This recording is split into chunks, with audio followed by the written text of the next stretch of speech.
This is my Son, the beloved, with whom I am well pleased.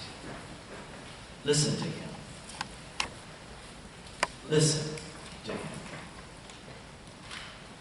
If you can remember back to the beginning of this season of Epiphany, we celebrated the baptism of Christ. And we heard how the Spirit descended on Jesus and a voice was heard. And guess what it said? This is my Son, the beloved, with whom I am well pleased. And that theophany set the tone for all the many epiphanies or manifestations of God's power in the person of Jesus of Nazareth. The theophany of the Transfiguration that we just read also acclaims Jesus as my beloved Son, with whom I am well pleased. But this time, it's set in the context of Jesus' impending journey to Jerusalem and to meet his suffering and death. And how do I know that? Because it's right there, right before and after what you heard read. He's on his way to Jerusalem. So, the only power that is manifested on the top of the mountain is the power of God's suffering love.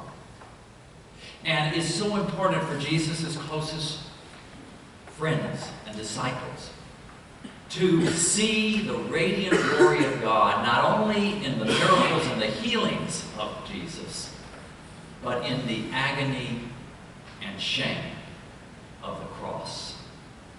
The Transfiguration is meant to steel them for the day of his death. And so the church chooses this gospel reading to be read every year on the last Sunday after the Epiphany, much for the same reason, so that we are reminded of Christ's glory before we begin to walk the way of the cross during the 40 days of Lent. We often think of these days in many different ways. But today we hear and we see Christ transfigured in beauty and are told to listen to him. To listen to him. Now, my guess is that many of us think that listening to Christ is a pretty good thing to do. But if we're honest, brutally honest, we may wonder, in fact, how well do we do it? How well do we do it? Now, again, many of us love this opportunity during Lent to focus on our relationship with God, to be more intentional about walking that way of suffering love. We set aside 40 days to keenly listen to Jesus. It's wonderful. But it begs the question, how? How do we listen to Jesus? And obviously, one way is through reading Scripture. But I would also suggest that many of the traditional observances that we think of during Lent are also ways to grow in our ability to hear Jesus, and that in fact they are born from this very story of the Transfiguration. Let's think about it. How did that story start? Jesus takes his three best friends, three closest disciples, apart, up the high mountain to be alone. Time set apart, time alone is the foundation stone of any Lenten experience. The disciples had to be set apart with a time with Jesus in order to experience the Transfiguration. Jesus, we are told in the Gospels, many times throughout his ministry, needed time apart. He needed to get away from the crowds. He needed to even get away from his friends. I remember the Dowager Downton Abbey, Mrs. Crawley said, oh, it's so hard to avoid your enemies. She said, oh, no, they're easy to avoid. It's your friends that's difficult to avoid. But sometimes you need to get away. And we need to set time apart if we are to seriously listen to Jesus. And you may be lucky enough to find that on our own high mountain, Mount Hood, or maybe sitting down the banks of the Willamette River, or in your backyard, or in your room. It doesn't matter. Just so wherever it is an intentional time of togetherness. I'm reminded of a conversation I heard once from a young mother saying that her little girl kept pestering and badgering her for special time, just where she and, where you and me, Mommy, can be together and have fun. No agenda, just be together and enjoy each other's presence. It's so important to find special time to be with God. But remember that special time with God can often be quite frightening. I mean, just look at Peter, James, and John. They traipse off with their good buddy to the top of the mountain, great hike, alone time, and their entire sense of reality is altered. They see Christ transfigured before them, and they are frightened out of their wits. And Peter, of course, is his own impetuous self, and he's a little uncomfortable with the situation, so he proposes a mindless activity to escape that uncomfortableness. So, he proposes a building project. I can build a booth for you and for Moses and for Elijah. I know how to do that. I know this is too uncomfortable. Let me do something that I know what I'm doing. And lest we chuckle too much in smugness about Peter, how many of us, though, fill our every waking moment with busyness, with meetings and classes and social events and social media, in answering email and text and phone calls, you name it. And how much of that busyness stems from our own fear of being alone, of our own fear of doing serious self-examination. Fear of being left in the dark. I guess my mic is up now, isn't it? Yeah. Okay. Fear of rejection. But don't get me wrong, the church is not anti-activity. It's actually pro-focused activity. Just anti-mindless activity. Peter on the mountain proposed mindless activity out of fear and not knowing what else to do. Jesus embraced the mindful activity of the cross out of love. So Lent is not just a time of reflection, but of acting.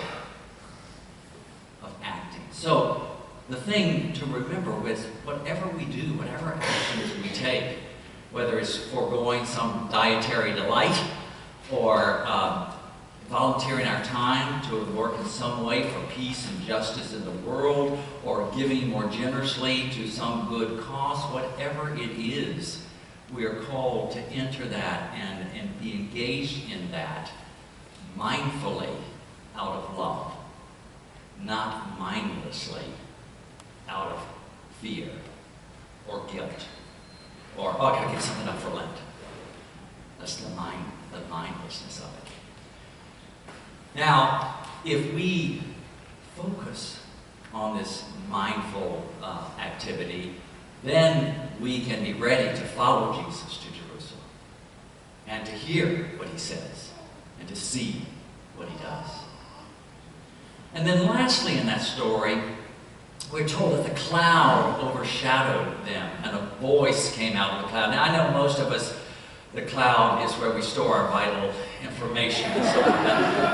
But for the ancient Israelites, the cloud was the sign of God's presence. God was often thought of as speaking from the cloud, just like that first reading we heard, where God speaks out of the cloud to Moses, and gives the commandments, the law. The cloud descending on the temple was seen as an indicator of God's special presence there among the people. The cloud signified God's immanence, God's closeness, but at the same time, God's mystery and utter incomprehensibility. I mean, a cloud can be seen, right? But it can't be grasped. The cloud presents itself to us, and yet it eludes us.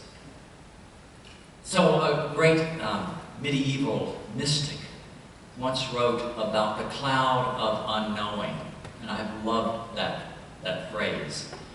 Actually, I had it when I was just in Hawaii. I had it on a water jug where I kept my margaritas. That's another story. But the cloud of unknowing that this writer was referring to was the total incapacity of our mental capabilities in knowing God. That God is beyond anything we can know. I assume many people have heard of Thomas Aquinas, the great medieval theologian, who's arguably the best mind that the church has ever produced. Before he died, he wrote that all of his learning, which was vast, was as dry straw. He had gotten to that point where he realized what it meant to enter into the cloud of unknowing. So just as the church urges us to be engaged in mindful activity out of love rather than mindless activity out of fear, so we are encouraged to approach the cloud of unknowing, not by letting our brains atrophy, but by focusing our study, which is also a traditional part of Lent, focusing our study not on gaining any knowledge, but on letting us approach and understand, not understand, but to participate in that utter incomprehensibility of God.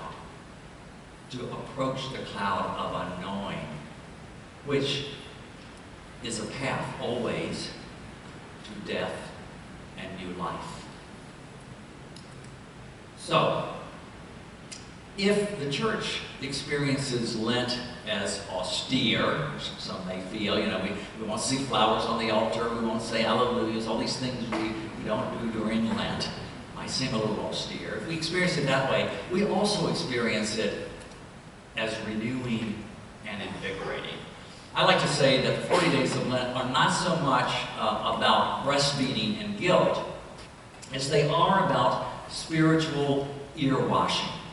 And the last time I made that comment, a parishioner the next week gave me a box of Q-tips. And I really appreciate that because that's exactly what I'm saying.